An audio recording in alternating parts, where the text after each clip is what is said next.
بسم اللہ الرحمن الرحیم۔ ناظرین، اس نشست میں ہم الرحمن الرحیم کے معنی اور مفہوم بیان کریں گے۔ انسان کا حادثہ ہے کہ جب کوئی چیز اس کی نگاہ میں بہت زیادہ ہوتی ہے تو وہ مبالغہ کے سیغ میں اس کو بیان کرتا ہے، اور اگر ایک مبالغہ کا لفظ بول کر وہ محسوس کرتا ہے کہ اس شے کی فراوانی کا حق ادا نہیں ہوا تو پھر وہ اسی معنی کا ایک اور لفظ بولتا ہے تاکہ وہ کمی پوری ہو جائے جو اس کے نزدیک مبالغہ میں رہ گئی ہے۔ اللہ کی تعریف میں رحمان کا لفظ استعمال کرنے کے بعد پھر رحیم کا اضافہ کرنے میں بھی یہی نکتہ پوشیدہ ہے۔ رحمان عربی زبان میں بڑے مبالغہ کا صیغہ ہے، لیکن خدا کی رحمت اور مہربانی اپنی مخلوق پر اتنی زیادہ ہے، اس قدر وسیع ہے، ایسی بے حد و حساب ہے کہ اس کے بیان میں بڑے سے بڑا مبالغہ کا لفظ بول کر بھی جی نہیں بھرتا۔ اس لیے اس کی فراوانی کا حق ادا کرنے کے لیے پھر رحیم کے لفظ کا مزید استعمال کیا گیا ہے۔ اس کی مثال ایسی ہے جیسے ہم کسی شخص کی فیاضی کے بیان میں سخی کا لفظ بول کر جب تشنگی محسوس کرتے ہیں تو اس پر داتا کا اضافہ کرتے ہیں۔ رنگ کی تعریف میں جب گورے کو کافی نہیں پاتے تو اس پر چٹے کا لفظ اور بڑھا دیتے ہیں۔ درازی قد کے ذکر میں جب لمبا کہنے سے تسلی نہیں ہوتی تو اس کے بعد تڑنگا بھی کہتے ہیں۔ علماء کرام نے مختلف تفاسیر لکھی ہیں، ان میں سے کچھ پیش خدمت ہیں۔ الرحمن الرحیم دونوں لفظ رحمت سے نکلے ہیں۔ رحمان کے معنی بہت رحمت کرنے والا اور رحیم کے معنی بھی بہت رحم کرنے والا۔ بظاہر تو یہ دونوں ایک جیسے الفاظ ہیں اور ایک ہی جیسے معنی ہیں، لیکن علماء لغت نے یہ بات بیان کی ہے کہ ان دونوں میں ایک فرق ہے۔ رحمان اس ذات کو کہا جائے گا کہ جس کی رحمت بہت زیادہ وسیع ہو، اس میں وسعت زیادہ ہو، زیادہ لوگوں تک اس کی رحمت پہنچنے والی ہو، اور رحیم کے معنی یہ ہیں کہ جس کی رحمت میں گہرائی زیادہ ہو، رحمت جس پر بھی ہو مکمل طور پر ہو۔ رحیم کے اندر گہرائی ہے، رحمان کے اندر وسعت ہے۔ رحیم کے اندر گہرائی ہے اور مکمل ہونے کا مفہوم ہے، تو اسی لیے کہا جاتا ہے کہ باری تعالیٰ ایک طرف تو رحمان ہے، یعنی اللہ تبارک و تعالیٰ کی رحمت سب پر ہے، یہاں تک کہ دنیا کے اندر اس کی رحمت صرف مسلمانوں کے ساتھ خاص نہیں، غیر مسلموں پر بھی، جانوروں پر بھی، کائنات کی ہر چیز پر ہے، درختوں پر بھی، جمادات پر بھی، نباتات پر بھی، یعنی رحمان کی رحمت ساری کائنات کے اوپر پھیلی ہوئی ہے، بہت زیادہ وسیع ہے۔ اس لیے رحمان کا ترجمہ سب پر مہربان ہے کیا گیا، اور رحیم کا مطلب یہ ہے کہ رحمت مکمل ہے، اس میں گہرائی ہے، جس پر بھی وہ تکمیل کے ساتھ ہے، پورے طور پر ہے، اس میں کوئی نقص نہیں، اس میں کوئی کمی نہیں، اسی لیے اس کا ترجمہ بہت مہربان کیا گیا ہے۔ دوسرا فرق یہ ہے کہ رحمان کا لفظ صرف اللہ تبارک و تعالیٰ کے لیے بولا جاتا ہے، اس کے علاوہ کسی بھی فرد کو رحمان نہیں کہا جاتا، اور نہ یہ کہنا چاہیے، کیونکہ اللہ تبارک و تعالیٰ کی وسیع رحمت کسی کی بھی نہیں ہو سکتی۔ کوئی فرد دنیا میں یہ دعویٰ نہیں کر سکتا کہ اس کی رحمت یا اس کا رحم کائنات کی ہر چیز پر ہے، یہ صرف اللہ تبارک و تعالیٰ کی صفت ہے۔ لہذا رحمان کا لفظ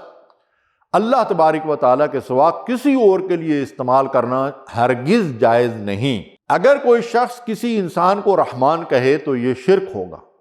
اگر کسی کا نام عبد الرحمن ہے تو اس کو مخفف کر کے رحمان صاحب کہتے ہیں، یہ بہت غلط بات ہے۔ رحمان کا لفظ سوائے اللہ تبارک و تعالیٰ کے کسی کے لیے استعمال نہیں ہو سکتا۔ لہذا اگر کسی کا نام عبد الرحمن ہے تو پورا نام عبد الرحمن ہی لینا چاہیے، صرف رحمان کہہ کر اس کو مخاطب کرنا ہرگز درست نہیں۔ ایسا کہنا انسان کو غیر ارادی طور پر شرک میں ملوث ہونے کے مترادف ہے، لہذا اس سے بہت زیادہ احتیاط کی ضرورت ہے۔ رحیم کا لفظ اس معاملے میں رحمان سے مختلف ہے، لہذا رحیم کا لفظ اللہ تعالیٰ کے علاوہ دوسروں کے لیے بھی استعمال کرنا جائز ہے۔ قرآن کریم میں یہ لفظ رسول کریم صلی اللہ علیہ وسلم کے لیے استعمال ہوا ہے۔ اللہ تبارک و تعالیٰ کی یوں تو بہت سی صفات ہیں، لیکن ہم بندوں کے لیے باری تعالیٰ کی صفت رحمت یہ سب سے زیادہ مقدم ہے۔ اسی لیے ایک حدیث قدسی میں فرمایا گیا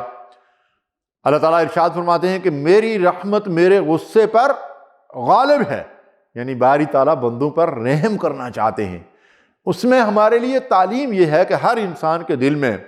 کچھ جذبہ رحمت کا بھی ہوتا ہے، محبت کا بھی ہوتا ہے، اور کچھ غصہ دوسروں کے اوپر اپنی بڑائی جتانے کا احساس بھی ہوتا ہے۔ دونوں قسم کی صفت انسان میں پائی جاتی ہیں، اور چونکہ بندوں کو حکم دیا گیا ہے کہ اللہ تبارک و تعالیٰ کی صفتیں اپنی بساط کی حد تک اپنے اندر پیدا کرنے کی کوشش کریں۔ دوسری بات یہ ہے کہ جب اللہ جل جلالہ کی صفتوں میں رحمت کی صفت مقدم ہے تو اے مسلمانوں، اے اللہ پر ایمان رکھنے والوں، تمہاری زندگی میں بھی رحمت اور محبت کی صفت تمہارے غصے اور تمہارے غضب پر اور تمہارے انتقام کے جذبات پر غالب ہونی چاہیے۔ تم اللہ کے دوسرے بندوں کے ساتھ بھی رحمت کا برتاؤ کرو، اور جب تک کہ کوئی شدید ضرورت پیش نہ آ جائے اس وقت تک غضب اور دوسروں کے ساتھ لڑائی یا اس کے ساتھ ناراضگی کا رویہ اختیار نہ کرو، بلکہ رحمت کی صفت کو اپنانے کی کوشش کرو۔ اس معنی میں ایک حدیث بھی آئی ہے، رسول کریم صلی اللہ علیہ وسلم یہ بات ارشاد فرماتے ہیں کہ جو لوگ دوسروں پر رحم کرتے ہیں رحمان ان پر رحم فرماتا ہے، اور پھر فرمایا کہ زمین والوں پر تم رحم کرو، آسمان والا تم پر رحم فرمائے گا۔ یہ بڑا ہی معنی خیز جملہ ہے جو نبی کریم صلی اللہ علیہ وسلم نے ارشاد فرمایا کہ اے مسلمان، جب تم نے اپنے آپ کو مسلمان کہا ہے اور اللہ تبارک و تعالیٰ کی وحدانیت پر اور اس کی ربوبیت پر اور اس کی صفات جلال و جمال پر ایمان لائے ہو، تو پھر تمہیں اللہ تعالیٰ کی صفت رحمت کا کچھ عکس اپنی زندگی میں پیدا کرنا چاہیے کہ وہ رحمان جو تمام کائنات پر رحم کر رہا ہے، اس کی رحمت کی ایک جھلک تمہارا وجود بھی ہے، تمہاری بقا بھی ہے، تمہاری صحت بھی ہے، تمہارا رزق بھی ہے۔ اسی باری تعالیٰ کی اس صفت رحمت کو اپنے اندر اس طرح پیدا کرو کہ تم بھی دوسروں پر رحم کرو تو رحمان تم پر رحم فرمائے گا، اور زمین والوں کے ساتھ رحمت کا برتاؤ کرو تو آسمان والا تم پر رحمت فرمائے گا۔ لیکن ہمارے لیے اس میں سبق یہ ہے کہ ہم اپنے رویوں میں رحمت کو غالب رکھیں اور غضب کو، غصے کو، ناراضگیوں کو پیچھے رکھیں۔ اللہ تعالیٰ کی رحمت کی یہ دونوں شانیں بیک وقت موجود ہیں۔ ہم اس کا کچھ اندازہ ایک مثال سے کر سکتے ہیں۔ فرض کیجئے کہیں کوئی ایکسیڈنٹ ہوا ہو اور وہاں آپ دیکھیں کہ کوئی خاتون بیچاری مر گئی، اس کا دودھ پیتا بچہ اس کی چھاتی کے ساتھ چمٹا ہوا، یہ بھی پتہ نہیں کہ وہ کون ہے، کہاں سے آئی، کوئی اس کے ساتھ نہیں ہے۔ اس کیفیت کو دیکھ کر ہر شخص کا دل پسیج جائے گا، اور ہر وہ شخص جس کی طبیعت کے اندر نیکی کا کچھ مادہ ہے چاہے گا کہ اس لاوارث بچے کی کفالت اور اس کی پرورش کی ذمہ داری میں اٹھا لوں۔ لیکن ہو سکتا ہے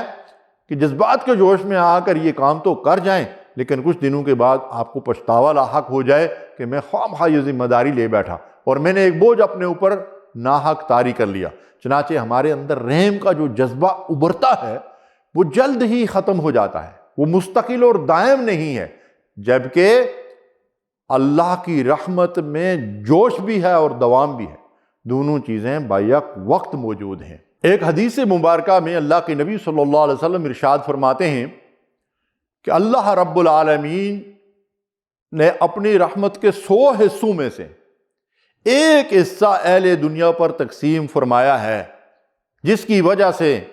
انسان کے اوپر اور حتیٰ کہ جاندار اور جانور بھی اپنے بچوں کے اوپر رحم کرتے ہیں، اور اللہ تعالیٰ نے 99 حصے آخرت کے لیے رکھے ہوئے ہیں کہ قیامت کے دن اللہ تبارک و تعالیٰ کی رحمت کے وہ 99 حصے اہل ایمان اور اللہ کے مخلص بندوں کے حصے میں آئیں گے۔ اللہ تعالیٰ سے دعا ہے کہ ہمارے اندر بھی اللہ تعالیٰ یہ رحم کا جذبہ پیدا فرما دے، اور قیامت کے دن اللہ ہمیں ان بندوں میں شامل فرمائے جو اللہ کی رحمت کے مستحق قرار پا کر اللہ ان سے دفع و درگزر فرمائے گا اور انہیں اپنی جنتوں میں داخل فرمائے گا۔ وآخر دعوانا ان الحمد للہ رب العالمین۔